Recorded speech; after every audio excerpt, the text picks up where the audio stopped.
that has never been in contact with any particular law enforcement court system. And from what I can see and what I hear out here from a lot of my Black male, and I'm sure it's common knowledge, is that because they are unfamiliar with the court system, they don't know, number one. Traveler. Okay. She and I have already discussed it. Hear the PC if we can, Judge. Okay. And then on the bond reinstatement as well, Judge. Right. So officers initiated a traffic stop in Harris County, Texas for a vehicle having a fictitious plate bearing the word traveler on it.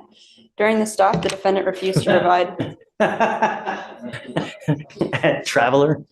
All right, quick reality check before this spirals any further. The whole traveling, not driving argument has been rejected by courts across the country over and over again. Fake plates, refusing ID, and shouting consent language doesn't magically erase traffic laws. The moment an officer lawfully stops you, you either comply or you escalate the situation yourself. And guess what usually happens next?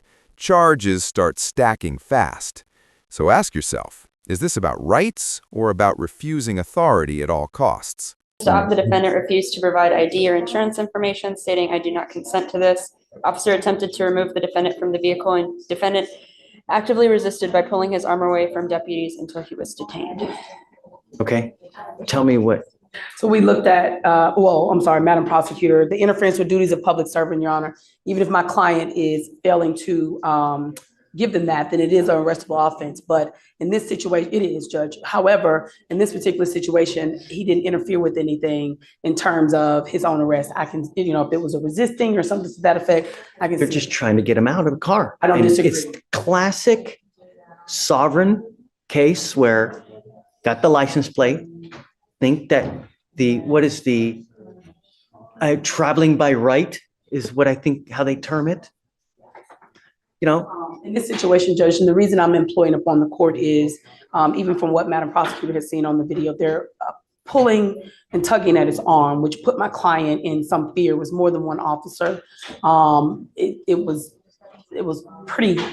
But he still has a duty. If they're asking you to come out, they can lawfully do that. And there are videos, and go on YouTube, right? There are hundreds of videos where officers will literally destroy your car to get you out. When you get into a pissing match with a person who has the power of arrest, who's going to win, Mr. Daly? We don't disagree, Your Honor. Right. You know what I mean? That's real life. We don't disagree, Your Honor. I think under the circumstances of what actually happened, it was not Mr. Daly's position to resist or to interfere. That was not. He was concerned for his safety at that point. And actually, I don't know, did you hear that on the video? Right. And so in reviewing the video, it was pretty quick, pretty brash. They didn't give him an opportunity to respond per the prosecutor. In this situation, it wasn't as if he was intentionally. Remember, this is just a mere probable cause. Yes, so, I agree. They ask you to come out of the car one time. This is the turning point. The judge isn't debating the traffic stop anymore. He's looking at a pattern: missed court dates, bond violations, and an outright refusal to accept authority. In legal terms, that screams unreliability. Courts don't punish beliefs, but they absolutely punish behavior. When a judge starts asking how to deal with you, not your case, you're officially on thin ice. If you were on that bench, would you still trust this guy to follow court orders? Yeah, it's really, so, I think that there's enough probable cause to go forward now. The problem is, Mr. Daly, is that we revoke your bond. Your bond is set at 2501. And you've continually failed to appear. So, the case and the way that you've treated us, it shows me that you just refuse to accept authority. How are we supposed to deal with that? How do we deal with that, Timberl? Your Honor, the only reason I bring to your attention is I asked the court to take into consideration, we have a Black male works every day who, and I hate to put that on the court, but I do in this particular climate, that has never been in contact with any particular law enforcement court system. And from what I can see and what I hear out here from a lot of my Black male, and I'm sure it's common knowledge, is that because they are unfamiliar with the court system, they don't know, number one. Number two, when they do come in contact with police, and my mother is assistant chief of police, so I can understand, even when I was younger, I was taught that there are certain things that you have to do with when a police officer even stop you on a speeding ticket. What we don't know is whenever these officers come up, when you're somebody who don't have the privilege of having a police officer as a parent, or who isn't familiar and is being raised in this particular climate and seeing what they see on TV and seeing what they hear and everything that has occurred, you don't know what the proper steps are. I was trained from when I was grown up what you do. I'm not saying that what he did was right or wrong. I'm not saying that how he reacted to this particular court, it is wrong. However, I'm employing upon the court to ask the court to take into a little bit of consideration, number one, from his perspective.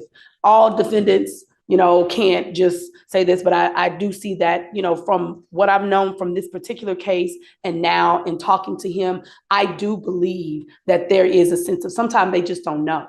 Sometimes they just don't. So I'm asking to reinstate his PR bond. I am now on the case. What you know about me, I'm a tight attorney. I run a tight ship.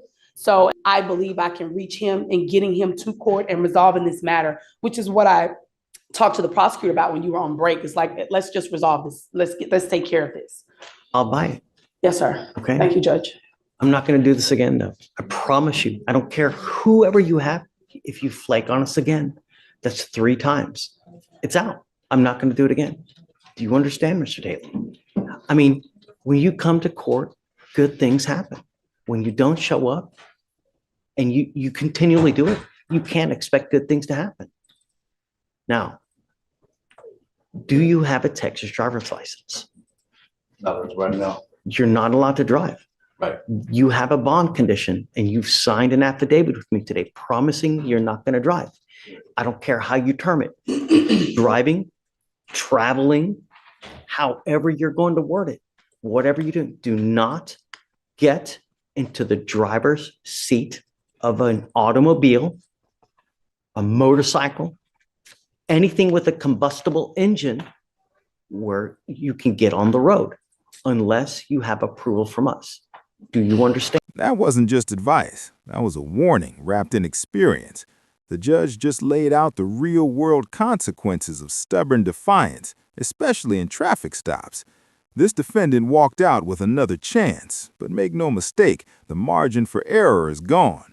One more slip, one more fake plate, one more missed appearance, and the system won't be this patient again. So what do you think? Did the judge show wisdom by giving grace, or did he reward someone who hasn't learned a thing? I don't care that you have to work. I don't care if you have to go to church. I don't care if you're going to a funeral. I don't care if you're going to wherever it may be. Do not drive. Do you understand? Heed this warning. You're not going to get another one. Okay, Timberlake, I'll reinstate the bond. Thank you, Your Honor. And I'll talk to her. We were going to try to talk to Chief, but it's pretty busy today. I think the case is only 3 months old, Yes, so you've got time. You can do whatever you want. Yes, sir. Thank you, Judge. Because you have a lawyer, I will waive your appearance. You don't have to waste your time coming to court now, but you must stay in touch with her and she'll tell you when you got to come back to court. If she comes back and tells me she can't get a hold of you because you're playing games or you've gone AWOL or whatnot, or you get arrested for something else, all bets off. We good? I'm not asking for much, man. Really. And for future reference, when you get into a pissing match with someone with the power of arrest, you are nearly always going to lose. It's just the way it works. And as a young Black man in today's society, you got to be extra special careful because things can go really wrong really quick. And there's evidence of that over and over and over.